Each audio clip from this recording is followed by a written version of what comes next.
When someone is training for a job, any job, they must eventually make the shift from studying to practicing. The Apostle Paul knew how important such a transition was, which is why even while confined to a Roman prison he recorded the following words for the believers in Philippi, Greece: "Whatever you have learned or received or heard from me, or seen in me, put it into practice. And the God of peace will be with you." Philippians chapter 4 verse 9 NIV. Paul had taught them. Paul had trained them. Paul had loved them. And that's why, from the isolation of a jail cell, Paul empowered them to live out what they'd learned. Jesus, too, was passionate about his followers not just trying to look good or to sound good, but to do good with a heart that genuinely wanted to glorify God. James, the half-brother of Jesus, also wrote about not just listening to the word, but doing what it says. But be doers of the word, and not hearers only, deceiving yourselves.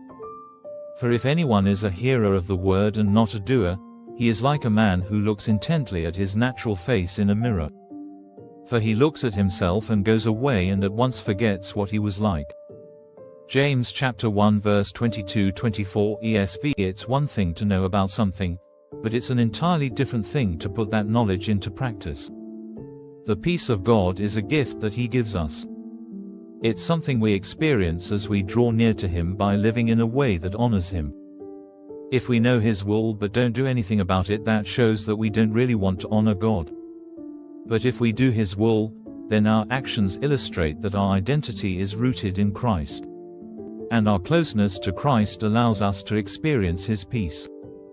Doing the will of God, not just learning about the will of God, unleashes the peace of God. So today, study what Paul taught and modeled, which is ultimately what Jesus taught and modeled.